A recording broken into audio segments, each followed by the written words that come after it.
Structured और बहुत ही organise तरीके से एक संस्था चला रहे हैं, ठीक है?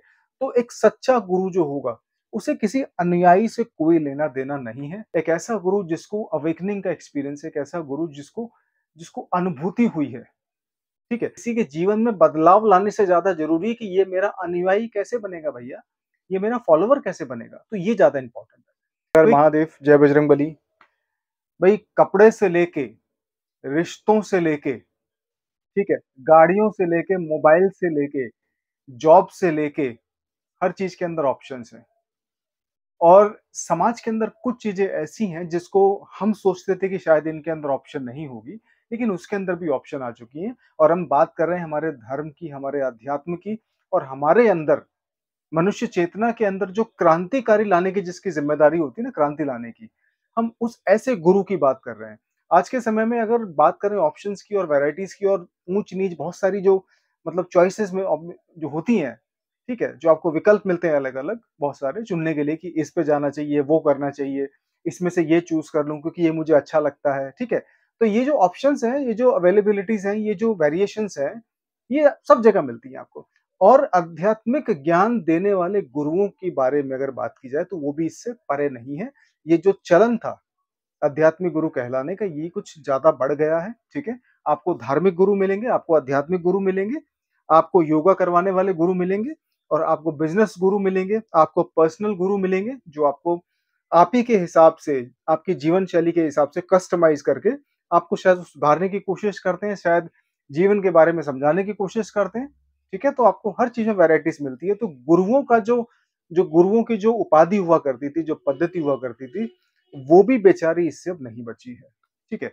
अब मेरे पास से कहीं से सवाल आया कि एक सच्चे गुरु की क्या पहचान है? क्योंकि वो कहता है कि यूट्यूब खोलो तो बहुत सारे गुरु निकल जाते हैं, ठीक है? और थोड़ा-सा अगर कहीं 2-4 किलोमीटर पैदल चल लो या कहीं थोड़ा आना-जाना कर लो, तो कहीं न कहीं मंदिर के अंदर आपको बहुत सारे गुरु मिल जाएँगे। मैं पंडितों की बात नहीं कर रहा हूँ, जो पोथी देख के आपका भविष्य बताते हैं, ठीक है? मतलब एस्ट्रोलॉजी के आधार पे, उनकी बात नहीं कर रहा हूँ मैं, उनको मतलब गुरु वाली कैटेगरी में नहीं रख सकते। और अगर बात करें मतलब किसी जगह बात करने की, चाहे ऑफ़िस हो, कुछ भी हो, हर चीज़ को अध्यात्म से जोड़ दिया गया है। और अध्यात्म का मतलब लोगों ने इतना उल्टा निकाला है कि भगवान जाने इसकी परिभाषा सीधी करते-करते कितने गुरुओं का जीवन इसमें जाने वाला है। और कितने महान गुरुओं का जीवन ये इस चीज़ में जा चुका है कि अध्यात्म का सही मतलब क्या होता है। ठीक है, चलो बात करते हैं कैसे पहचानोगे आप एक सच्चे गुरु को? मतलब क्या पहचान है एक ऐसे गुरु की जिसको वाक़ई ही परमात्मा के दर्शन हुए हैं, जो वाक़ई अपने आप में सेल्फ रियलाइज़्ड है, सेल्फ डिसिप्लिन्ड है। एक ऐसा गुरु जिसको अवेकनिंग का एक्सपीरियंस है, एक ऐसा गुरु जिसको जिसको अनुभूति हुई है, ठीक है? जिसको अनुभूति हुई है आत्मा की, जिसको आत्मज्ञान है। तो बहुत सारी चीज़ों में से मैं एक चीज़ कुछ चीज़ें मैं आपको बताना चाहता हूँ, ठीक है? क्योंकि ये सवाल ऐसा ही है। पहली चीज़ मैं आपको बता दूँ, एक सच्चा गुरु ना आजकल के बहुत सारे गुरु क्या करते हैं मंत्र देंगे, अपने फॉलोवर्स बनाएँगे, अपने अनुयायी बनाएँगे, ठीक है? क्योंकि वो अनुयायी बनाने का तरीका क्या होता है, एक ऑर्गनाइज़ेशन बनाने का तरीका होता है। मंत्र देना कोई ऐसा नहीं कि वो सिद्ध करके मंत्र दे देंगे, लेकिन पता नहीं क्यों ऐसा लगता है कि ऐसे गुरु जो मंत्र देके अपने अनुयायी बढ़ाते हैं, एक तरह से ये एक बहुत ही स्ट्रक्चर्ड और बहुत ही ऑर्गनाइज़ तरीके से एक संस्था चला रहे हैं, ठीक है? तो एक सच्चा गुरु जो होगा, उसे किसी अनुयायी से कोई लेना-देना नहीं है। ठीक है? एक ऐसा सच्चा गुरु जिसको सिर्फ़ ये पता है कि समाज अगर गलत दिशा में जा रहा है, तो समाज को सही दिशा देने के लिए एक सही वक़्त आएगा और समाज उस सही दिशा को अपना भी लेगा, लेकिन हर चीज़ का एक समय होता है। लेकिन जानबूझ के अपने फ़ॉलोवर्स की, अपने अनुयायियों की संख्या बढ़ाने वाला व्यक्ति एक सच्चा गुरु नहीं हो सकता। ठीक है?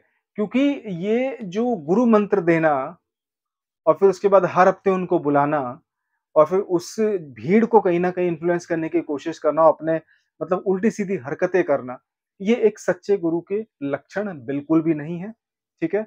मैं आजकल के गुरुओं की बात कर रहा हूँ, ठीक है? मैं नहीं बात कर रहा ऐसे गुरुओं की जिन्होंने वाक़ई समाज को नई दिशा दी है। मैं बात नहीं कर रहा हूँ स्वामी रामकृष्ण परमहंस की, मैं बात नहीं कर रहा हूँ रमण महर्षि जी की। मैं स्वामी परमहंस योगानंद जी की भी बात नहीं कर रहा हूँ क्योंकि ये तो वाक़ई सदी के महान गुरुओं में आते हैं, जैसे स्वामी विवेकानंद जी हो गए।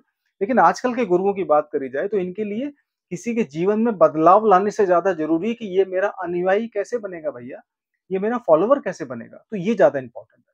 तो एक सच्चा जो गुरु होगा उसको अनुयायी बनाने से कोई फ़र्क नहीं पड़ता।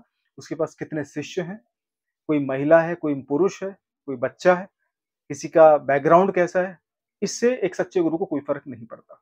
सेकंड चीज़ मैं आपको बताता हूँ।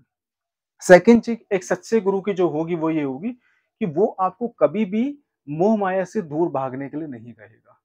एक सच्चा गुरु आपको मोह माया में रहने के साथ-साथ कैसे अपने जीवन को समाधि की ओर ले जाना है, कैसे आपको मोह माया को समझना है, कैसे आपको सही तरीके, सही मात्रा में इसका भोग विलास करना है, एक सच्चा गुरु आपको इस बारे में ज्ञान देगा।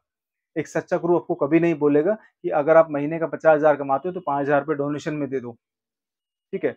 तो ऐसे जो गुरु होते हैं, जो आपको बोलते हैं कि मोह माया को त्याग दो, मेरे आश्रम को जॉइन कर लो, ठीक है? गरीबों की सेवा करो, लंगर खिलाओ और आपकी जो महीने की जो आय है, जो इनकम है, उसका एक हिस्सा आप हर महीने आश्रम में दान दीजिए।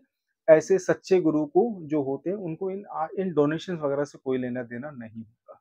उनको कोई फ़र्क नहीं पड़ता कि शाम को उनको भी खाना मिल रहा है कि नहीं मिल रहा। हालाँकि हिंदुस्तान जैसे देश में गुरु कोई भूखा नहीं मरता, क्योंकि मेरे मतलब नॉलेज में ऐसा नहीं है। लेकिन फिर भी एक गुरु जो होता है वो अपने शाम के खाने से, अपने एक वक़्त की रोटी में से वो 2 अगर मतलब निवाले उठा के, 1 निवाला उठा के अगर किसी चींटी को, किसी मक्खी को खिला देता है, तो उसके लिए वही बहुत बड़ा दान होता है। लेकिन मूर्ख बना के भोली-भाली जनता को अपना मतलब डोनेशन इकट्ठा करना, ठीक है? अपना अनुयायी बनाना, अपने आश्रम में उनको इनवाइट करना, ये सच्चे गुरु का काम बिल्कुल भी नहीं होता। और खासकर ये बोलना कि मोह-माया में क्या रखा है।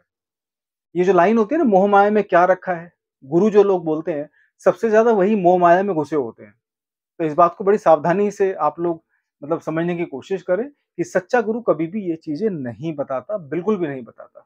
तीसरा पॉइंट मैं आपको बताता हूँ, एक सच्चा जो गुरु होगा ना, जिसको वाक़ई परमात्मा के दर्शन हुए होंगे, एक ऐसा गुरु जिसको वाक़ई ही आत्मज्ञान होगा, ठीक है? जो आत्मज्ञानी होगा ना, वो बहुत स्थिर होगा, ठीक है?